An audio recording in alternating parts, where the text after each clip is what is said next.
At sinong makapagsasabi na baka nga lang ha? O di umano, baka lang naman. Ito'y nasa akin lamang. Baka nga habang nagkaroon tayo ng meeting di Abansi ng Iglesia ni Cristo dyan sa Philippine Arena, baka naman ang siyang pagdating ng 10 kandidato doon mismo sa loob ng opisina ng Iglesia ni Cristo, mga kababayan. Kasi take note, never po no, mag-iundurso ang Iglesia ni Cristo kung hindi ka po dadalaw sa opisina nila o sa tanggapan ng Iglesia ni Cristo. So eto na nga mga kababayan, babala lang po, wag muna tayong maniwala sa mga sabi-sabi. Lalo na kung hindi natin talaga alam kung ito ay legit o kung saan manggaling na pagbibigay informasyon, mga kababayan. Patungkol nga dito sa usapin ngayon about sa Iglesia ni Cristo na di umano na hindi na daw iboboto o susuportahan ng INC itong Duterte. So nakakabahala, mga kababayan, at parang malaking question or parang magbibigay ba ng maling paniniwala or baka nga maging makakasira ito, lalong-lalo na malapit na po yung kampanya, matatapos na, malapit na po yung eleksyon. Ngayon, parang ang mangyayari dito, mga kabayan, baka magagalit itong mga membro ng Iglesia ni Cristo, mga kabayan. Huwag naman po sana. Huwag muna nating husgahan, mga kabayan, kung mayroon man tayong tatanggap na balita, lalo na kung through message lang, mga kabayan, i-chat lang sa atin, tapos wala namang kredibilidad. So questionable po yan. Maaaring pwede itong magbigay ng isang maling impormasyon at magkawatak-watak at baka nga magagalit pa itong mga DDS supporters dito sa kapatiran ng Iglesia ni Cristo at lalong-lalo na dito sa kandidatura ni Rodante Marcoleta, mga kababayan. Yan po sana ang lagi nating isipin bago natin gawin or isang hakbang itong pagbibigay, kasi pwede po itong hindi lang fake news, kasi pag once ibalita natin, nagiging fake na po yung balita. Pero pag yan ay pinatulan natin, abay, possible na kung yung binigay na informasyon ay maling balita yan, maaaring magbigay ito ng paninira, lalong-lalo na dito sa kapatiran ng Iglesia ni Cristo, mga kababayan. So ito po, meron lang akong ipapakita sa inyong video, mag-react lang tayo saglit, kahit konti lang, kapiraso, hindi naman iba sa atin itong mga idol natin o idolo nating mga nagbablog or DDS vlogger, mga kabayan, kasi kaibigan nga natin yan. Pero siyempre mayroon tayong pagkakaiba, meron tayong iba't ibang perception, idea patungkol diyan sa binitawan nilang statement. O kasi nga kahit sabihin natin di umano or may question mark, may tanong, maaari pa rin itong magkaroon ng lamat sa Duterte, mga kababayan, kasi nga ang sinabi hindi na daw sinuportahan ng Iglesia ni Cristo itong Duterte. So questionable, pero ito ay talagang nakakabahala, mahirap po na magkaroon tayo ng maling paniniwala at maling balita at baka nga ay kumakalat pa. So mga kababayan, ito po, ipapanood ko na po sa inyo yung video. So ayan po, panoorin natin. O paano to, mga kapwa ko ka-DDS around the world? Meron pong nakakalungkot po na usap-usapan po ngayon sa social media. Ang sabi-sabi po, mga kababayan, di umano, hindi daw po susuportahan ng mga kapatid nating Iglesia ni Cristo ang Duterte, kundi itong kanilang nag-iisang kaanib lamang daw po ang kanilang handang suportahan, walang iba kundi si Congressman Rodante Marcoleta, na tayo, buong mundo, maging ang Kingdom of Jesus Christ na mayroon pong bilang na 7 million, handa pong sumuporta kay Congressman Rodante Marcoleta. Ito, lilinawin ko lamang po mga kababayan na hindi pa po ito opisyal na pahayag ng kanilang tagapamahalang pangkalahatan. Ano ho? Maaaring sabi-sabi lamang po ito mga kababayan. Malay natin, itong di umano'y iglesia. So ayun mga kabayan, malinaw na may nagpapakalat ng balita.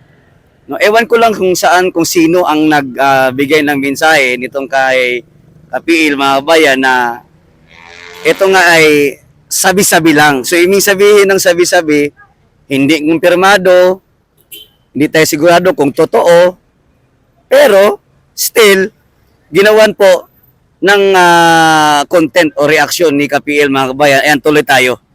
Sabi-sabi lamang po ito mga kababayan.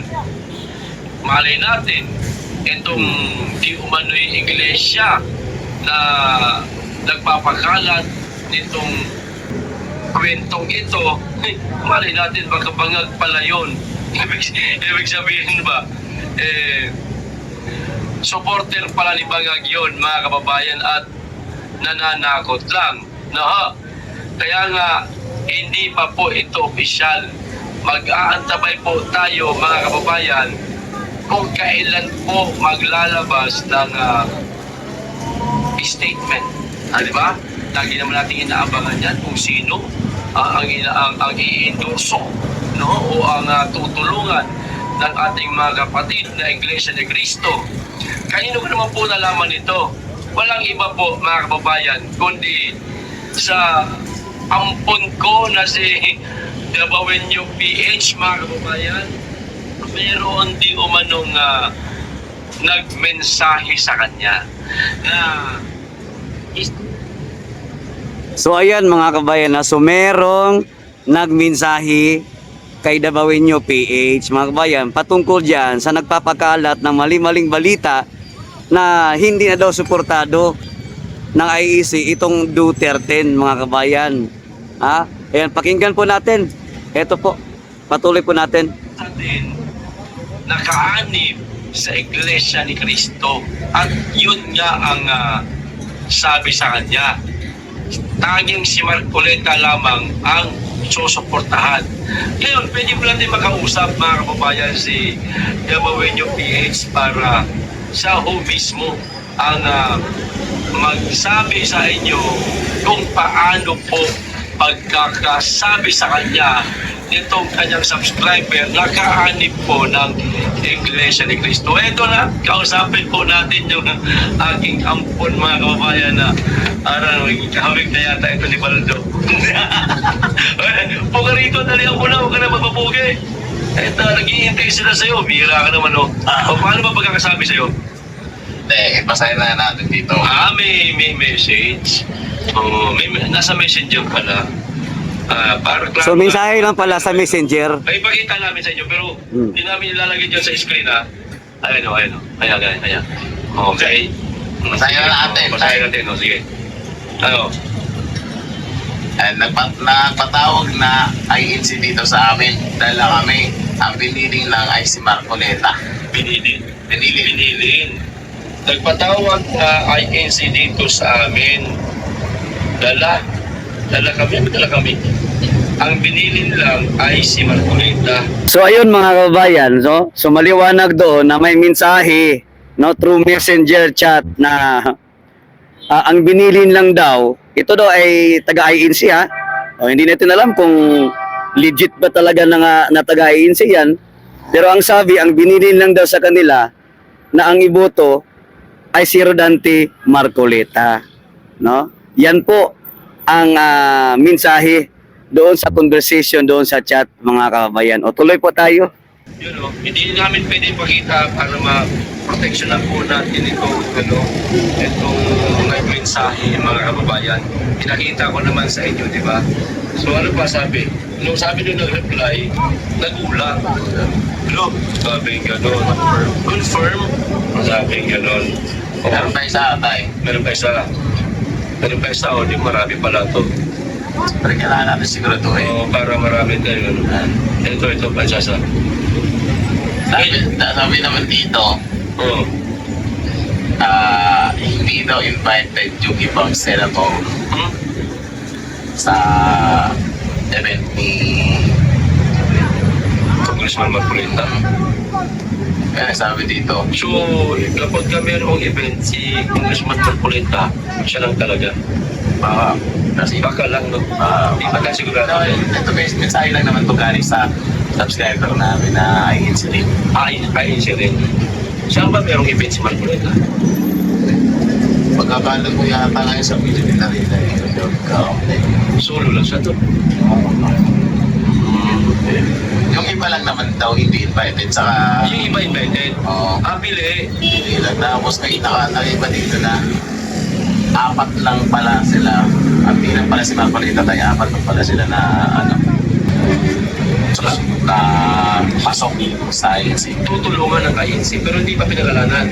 So ibig sabihin, ulitin ko lang, maliban kay Marcoleta, meron pang 3. So total, 4 na mula sa PDP laban ng mga senatorial candidate ang susuportahan ng mga kapatid natin Iglesia ni Cristo.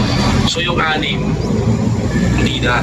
Kasi saya, yun ang talagang parang punto eh. Pero wala pang wala pang malinaw na pangalan kung sino talaga. Yan ang aabangan natin sa ng INC. Mga A11 siguro yan. Bago mag-halalan, A12 halalan eh. A11 yan. Maaaring maglabas na sila ng statements no? nila. Kung sino susuportahan. Yun talaga. O, kasi sa ngayon, mga kababayan, pa lang yun. Yung message na yun na pinasa po sa kanya. Na di ko si Marcoleta lang at saka itong 3 na nasa PDP senatorial lineup ang susuportahan. So yung 6 wala na tablado na. Hindi pa ho confirm yun. Huwag po tayong mawala ng pag-asa, mga kababayan. Salamat.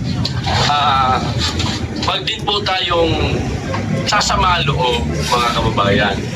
Kasi hindi pa naman po ito konfirmado. Hindi pa opisyal na pahayag ng INC. Sabi-sabi pa nga lang eh. No, usap-usapan pa lang ito sa social media. Ngayon, mga kababayan, halimbawa, magkatotoo man itong mga sabi-sabi na ito na 4 lang sa senatorial lineup ang tutulungan ng mga kapatid nating Iglesia ni Cristo, wala ho tayong magagawa dyan, mga kababayan. Yan po kasi ayon po sa pangunguna o pasya na kanilang tagapamahalang pangkalahatan. Karapatan po. So yun mga kabayan, no? So doon sa naiintindihan natin, yung komento ko doon mga kabayan, wala nga talagang kasiguraduhan kasi nga yung nabasa lang nila is through message lang, you chat, no, sa messenger. So nangyari pala ito, kasalukuyang ginagawa yung meeting di Avance, no, diyan sa Philippine Arena, itong kay Rodante Marcoleta, no, diyan nga sa Iglesia ni Cristo na meeting di Avance sa Philippine Arena. Ngayon mga kababayan, ang tuna ko lang dito, sana no, wag na lang nila muna pinangunahan na yaang meeting di Avance para lamang kay Rodante Marcoleta. Kasi po mga kababayan, wala naman po tayong alam talaga dyan kung ano ang plano ng mga taga-Iglesia ni Cristo dyan regarding sa kanilang meeting di Avance. Kung bakit wala ang Duterte na mga kandidato, no? Ang problema lang nito kasi nauna yung reaction bago napanood yung ginagawang meeting di Avance ng mga Iglesia ni Cristo, mga babayan, no? Yun po ang parang sa tingin ko baliktad yata, no? Kasi kung meron man talagang nagpalabas or legit man yan, dapat sana sabay-sabay nang lumabas sa mainstream media, sa social media, naglantara na yung balita na kumpirmado kasi malalaman mo naman pag totoo. Kasi pag once po maghatid po ng mensahe or statement ang kapatiran ng Iglesia ni Cristo, ay sigurado po yan na talagang ibabalita at talaga makikita mo na galing sa Iglesia ni Cristo kasi may logo, may pirma, at talaga makikita mo na yun ay legit. Pero regarding dito sa nabasa, no, sa regarding diyan, sa binasa nila ni Kapiel, ay palagay ko, yun nga ay sabi-sabi lamang. No, sa madaling salita, walang pawang katotohanan. O, sinabi naman din ni Kapiel na hindi po ito official. So tama 'yun, no? Hindi siya official kasi nga, no, paano mo pangungunahan yung isang event ng INC na malaki po 'yan, hindi po 'yan ano 'yan, millions po ang kapatiran po ng Iglesia ni Cristo, mga babayan. At kung magsabi yan or maminsahe yan na iboboto nila, talagang nakabalita talaga yan sa mga mainstream media, no, sa lahat ng mga pahayagan. So yun po ang sistema diyan sa Iglesia ni Cristo. Sana lang mga bayan, no, wag nating i-question, no, lahat ng mga yung gumagawa ng mga event gaya ng PDP, INC, alam naman natin religious group yan, yung Iglesia ni Cristo, mga bayan, no? Sino ba tayo para pangunahan sila? Yun po yung punto ko diyan, no? Ang atin lang dito bilang content creator, no? Ay content creator, hindi po yan contest eh. Kumbaga, doon tayo sa tamang konteksto, mga babayan, no? Na kung saan, no, kung legit talaga at kumpirmado, doon tayo magre-react. Ang nangyari kasi baliktad. Hindi na nga natin napuntahan yung event, hindi tayo nakapanood. Tapos pinangunahan pa natin na talaga na ang Duterte ay wala doon mismo sa event ng Philippine Arena na kung saan yung INC po ang may handle. But take note, sa nakita natin na meeting di Abansi, abay, kitang-kita naman mga babayan, no? Kitang-kita po na yung meeting di Abansi na yon ay para po sa Duterte. Una, nandoon po ang presidente ng PDP laban. Sino yon? Si Senator Robin Padilla. Pangalawa, nandoon po guest speaker nila itong si Ma'am Hanilet Abansenia. Pangatlo, nandyan ang anak na bunso ni Tatay Digong na si Kitty Duterte, mga babayan, na kung saan sila ay nagbigay ng kanilang mga mensahe, no, patungkol kay Tatay Digong, sa ginawa nila kay Tatay Digong nitong gobyernong ito at sa Duterte. So wag po natin pangunahan, no?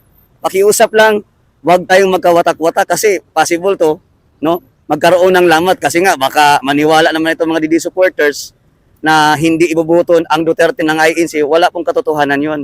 Ako na po ang magsasabi na baka mali lang po talaga yung perception, yung idea, no, hinggil diyan sa pinalabas nila, mga babayan, no?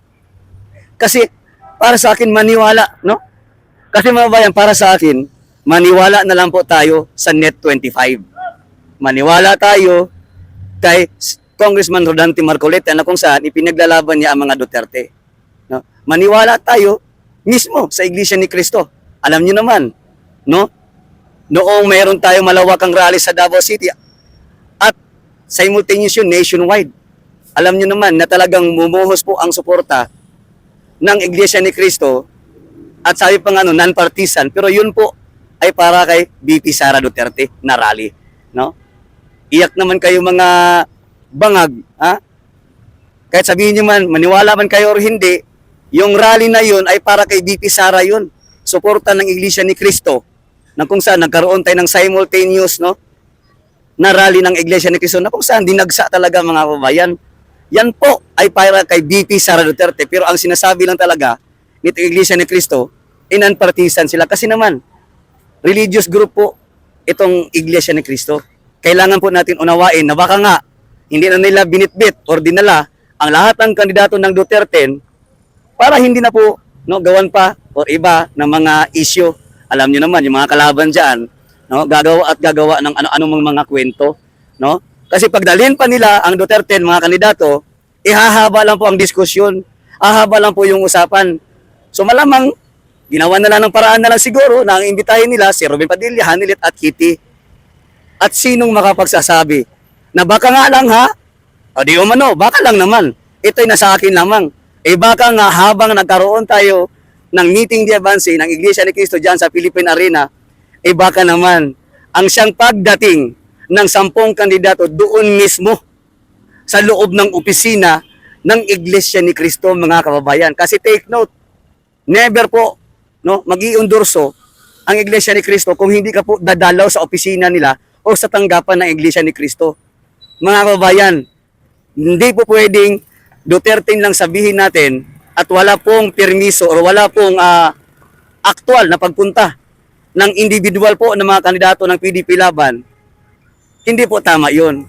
No, baka nga, sabi ko sa inyo, baka nga, habang ginagawa yung rally or meeting de avance sa Philippine Arena, baka nga yung 10 kandidato or siyam lang pala kasi wala man si pastor, baka nga nandun sila lahat, may private meeting or private endorsement na kung saan, di ba? Or may private endorsement na kung saan baka mabibigla na lang tayo lahat. Gagawa na ngayon ng official statement at nakalista na lahat ang mga kandidato doon. Take note, once kandidato ka, kailangan mo pa rin magpresenta, no?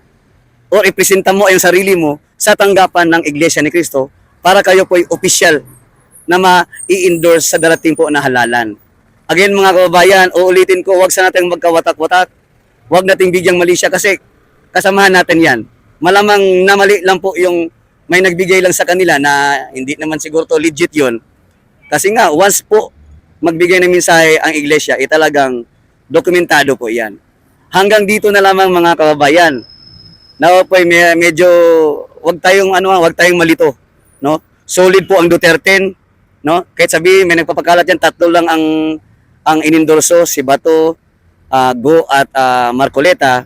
Pero maniwala po tayo mga kababayan, wala pa pong opisyal na mensahe or statement itong Iglesia ni Cristo kung sino talaga ang susuportahan nilang mga kandidato sa darating na 2025 halalan. Maraming salamat kababayan, dagang salamat po. Kasalukuyan na pong ginagawa ngayon itong pag-i-install po ng meeting de avance lokal dito sa Davao bukas. Abangan natin kung sino ang darating. Maraming salamat and God bless us all. Ang init.